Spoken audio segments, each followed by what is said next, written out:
In the United States in the 1920s, there were many thriving black communities, including Sweet Auburn in Atlanta, West Ninth Street in Little Rock, Arkansas, and Farish Street in Jackson, Mississippi.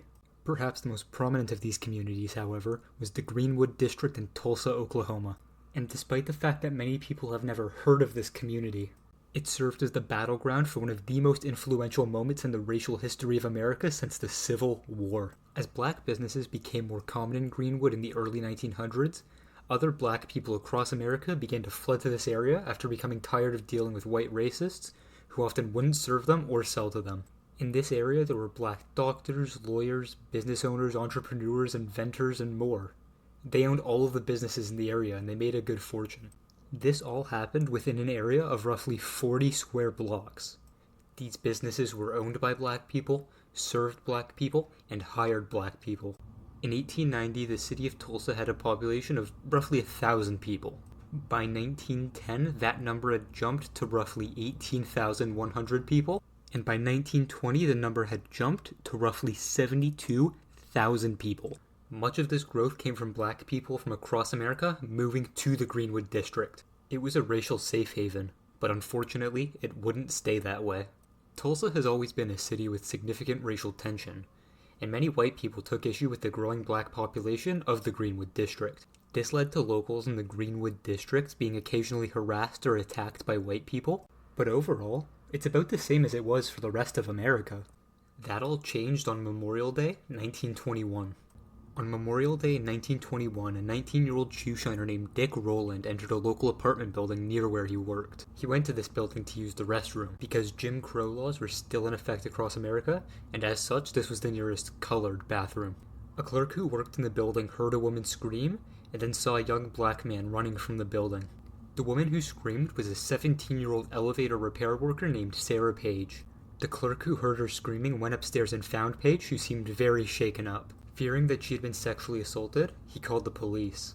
The police brought Paige in and questioned her about the incident, and all she said was that Rowland had grabbed her arm unexpectedly, and that was all. She also refused to press charges. The police agreed that whatever happened between the two was less serious than an assault, so they took a lighter approach. They decided that instead of organizing a large manhunt to track down Rowland, they would just conduct a low-key internal investigation. Though he may not have been accused of anything extreme, Rowland was not safe. A black man even being accused of sexually assaulting a white woman in this time became prime target for a lynching.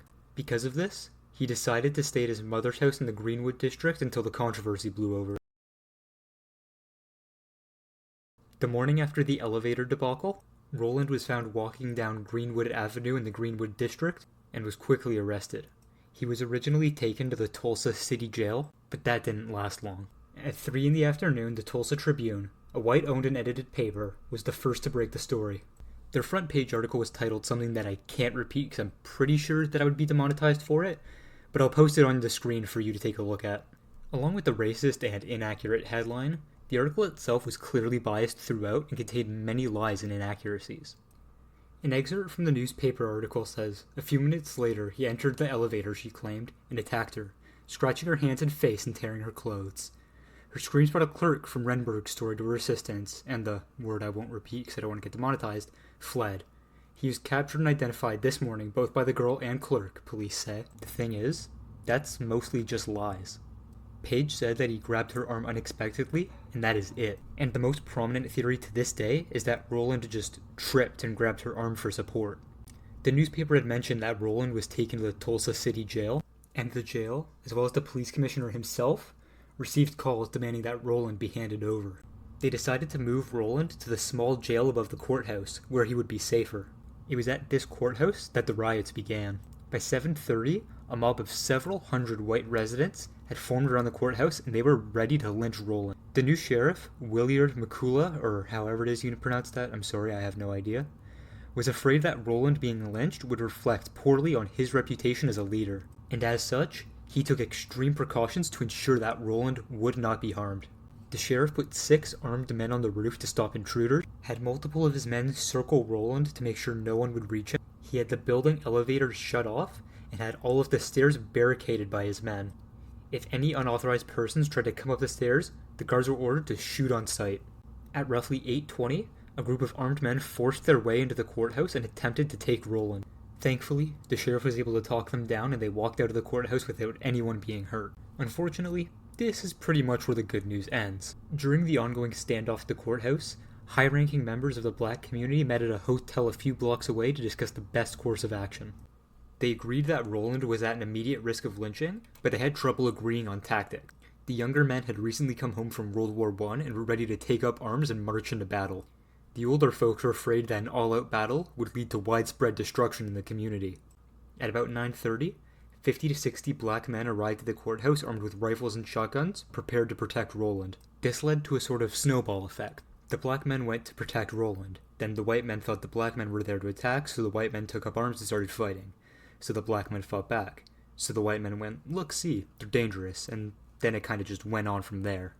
Eventually, a group of angry white people made their way to the nearby National Guard Armory. The National Guard heard about the situation that was rising up and went to the armory to put a stop to it.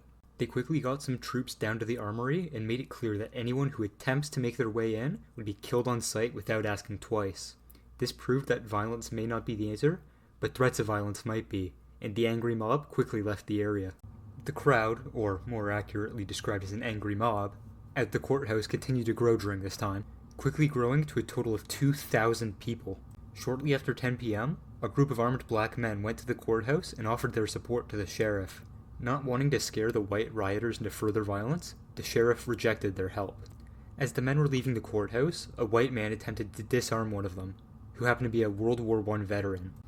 The two men fought and struggled over the gun until a gunshot rang out.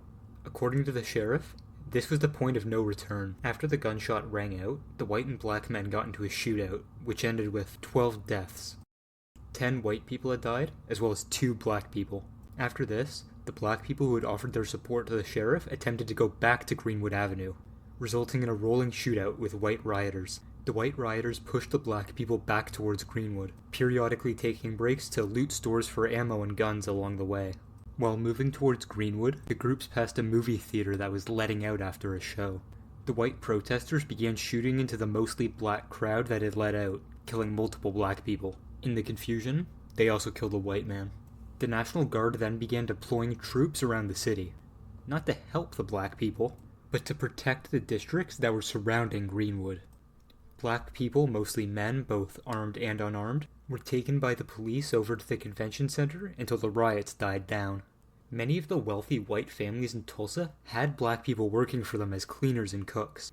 These households were attacked by rioters, and the black people were taken away. Most of the white families agreed with little to no hesitation, but some did refuse, and those who did refuse were often beaten mercilessly. By 1 a.m., the mob started lighting fires. Most of the fires took place in the Greenwood district, most of them being set in black-owned businesses on Archer Street. The Tulsa Fire Department tried to put out the fires, but they were quickly stopped by a mob of angry white people with guns. Never a reassuring sight to behold. The fire department was unable to actually make it to the fires, as it was made clear to them that any attempt to do so would result in their immediate death. At around 5 a.m., a train whistle sounded, and locals confused it for a siren, and I hope I don't need to say it at this point, but this turned bad quickly. It became rumored that the local church was being used by the black community as a sort of improvised armory. A white man stepped out from behind a depot and was immediately gunned down by a sniper in Greenwood. 5 white men got into a car and attempted to go on a killing spree, only to be gunned down before they were able to travel a block, which in my opinion is a well-deserved death marked by immediate failure, but that's neither here nor there.